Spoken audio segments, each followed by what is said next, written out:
That is a crazy daily chart. Not only because we're getting a nice dip to the downside on the daily, but it's what's happening. Elections right now. I don't know about you, everybody. Elections 2 days away. I'm sitting at the edge of my seat. There is a ton of drama in play right now on this Bitcoin chart.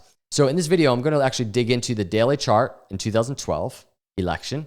We're going to look at Bitcoin 2016 election, and we're going to look at 2020 election. What was Bitcoin doing on the daily chart in these volatile times? And why does it matter in terms of this Bitcoin chart?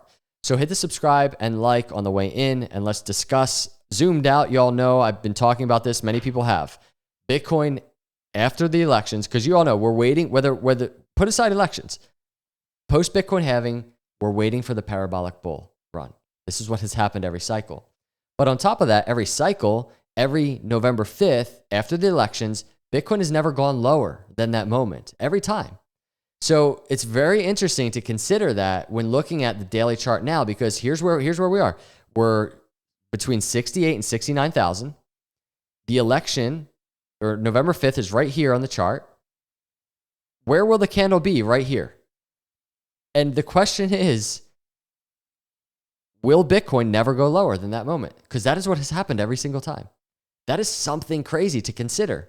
And to actually, I would say it's exciting to watch this week. This is really going to be exciting to watch what Bitcoin does on this chart. There's no guarantees that repeats. And there are some probably, I would say, serious things in play that might disrupt that. But let's discuss this. Let's zoom in. 2012 is a really reflection. There was drama. There's been drama in every election that I can ever remember. And 2012, there was drama, but not as much as right now, or even 2016 or 2020. And you can just see Bitcoin had a like 8% dip or so right before the elections at the beginning of November 1st, 2nd, little dip. And then it never went lower than that ever again. Bitcoin just took off. That was 2012. We go and we look at 2016. You can see November 3rd, which is actually today as I record the video, November 3rd, almost a 10% dip. And then what happened? Bitcoin never went lower. It tested the area a little bit after on the daily, but never went lower. It was up only. That was 2016. 2020, I would say the most dramatic election, which is interesting. You can see Bitcoin actually had a really nice green breakout candle. And this is something that I am curious of this election. What if we get something similar on November 5th, right? So that's November 5th. What's the candle going to look like? But look what happened after. 10% dip retracement for Bitcoin. And really what I also want to note is Bitcoin at that moment was really just making a very nice technical move. And that's important to what we're about to discuss. You can see it broke out and then it really just it tested this upper trend line. So I say this a lot, but the event aside, put the event aside, in this case, put the election aside, Bitcoin made a really nice technical move before going higher. Remember, every time this was around Bitcoin halving, getting ready for the parabolic bull cycle. And now here we are. We're in that moment. We're in that moment. This is 4 years in the making. This was over, 8 months. This is like 8 months of consolidation and structure on this chart has led to this moment. We're there. It's November 3rd. November 5th is a couple days away. And I want to say something. I want Trump to win for so many reasons. And for the macro for crypto, that will be a good thing. On a deeper layer, this election has a lot at stake, okay? And if we're looking at the markets and we look at the risk, because I think this is the biggest thing on my mind in relation to how this could impact the markets, civil unrest, I think is probably one of the biggest things that might impact Bitcoin differently this time. Because again, there's a lot at stake. There's a lot of drama. I'm not going to go into all of that, but there is a lot of potential for a lot of chaos to disrupt from this election. I don't know if you see that or not, but this is what I see. This is what I'm observing. And I pray that does not happen. But if it does, I think it's a good idea to anticipate markets not reacting well to that. And so Bitcoin right now is right on pace with previous cycles. We have a total dip of around 8%, 8 to 9% right before the election. This is exactly the data we just looked at. Maybe we go lower. Maybe Bitcoin actually starts bouncing here, right? We're at the 20-day moving average. Maybe it starts bouncing. I don't know what's going to happen. But right now, the move is very commonplace to previous cycles. But we should be very, very mindful of the fact that we don't know how November 5th is going to go. We don't know what drama might unfold, and we don't know how markets will react. So, as always, even without elections, let's just be careful. Now, here is the technical analysis aspect. Put aside the election. This is what I like to do. This move, look at this move. Real quick, this is 13 days ago. Check this clip out. If that is the case, what's the trend line doing? Are we getting that throwback early, right? We always talk about breakouts and then throwbacks to the trend line. Put aside elections. This move is so good looking. This is the move.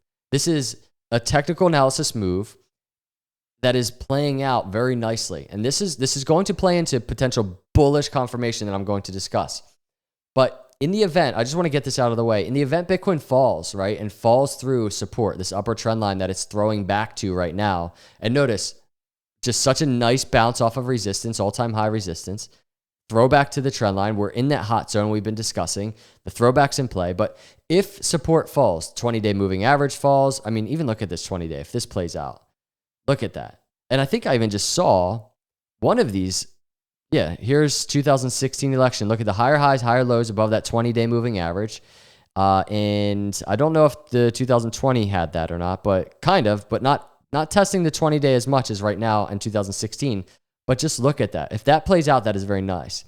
But if it doesn't, it's the 50-day in blue. So we're talking about 65,000 down to around the 200-day moving average, around 63.5. So $63,000 to $65,000 is this area of support I'd be watching for.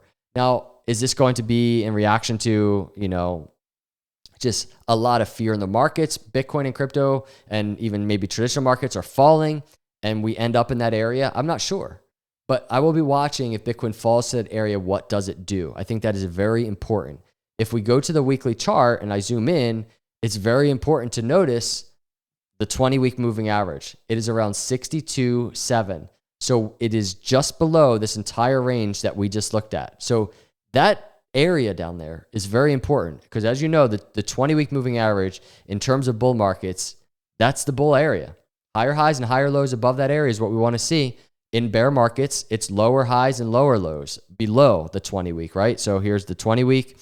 That's what it looks like in a bear market. We want to see the bull market. Here's exiting the bear, right? So higher highs and higher lows above. We want to see that again. So that area just below $63,000 is critical for support. And this is what it looks like on this daily chart. So that area is the support I'm looking for. Now, what happens from this moment? And again, November 5th, Bitcoin never goes lower from that moment. Where is this candle going to be? Will it be down in that area on November 5th and we get the bounce? Will it be, I don't know, right where it is, sideways, or maybe up a little bit? Maybe we're at this trend line here at 67. Will the bounce be this throwback? And we start making a trend upwards after the elections. This could be one of the most massive bull confirmations because we have the previous cycle's election data. Bitcoin never goes lower after elections. And we just have a very sound technical move, the throwback to this upper trend line that goes back 8 months. At this moment of the cycle, meaning post-Bitcoin halving, right before altcoin season, right when we're supposed to get a bull market, and everything else coming together. So that's why I'm very curious to see how Bitcoin in the coming days interacts with this upper trend line and even these moving averages down here. How does Bitcoin react? Because if we get the bounce anywhere in this region and we start approaching all-time highs again, that might be the bullish confirmation that we're waiting for, everybody. So these are my thoughts going into this week. I have a lot of thoughts. I'm trying to condense it into a quick, short video, technical analysis video. But wow, there's so much going on this week, everybody. So I hope you have a good week. Let me know your thoughts in the comments below, what you think is going to happen this week. Either way, appreciate you watching. Please subscribe, hit the like. I'll see you in the next video. God bless.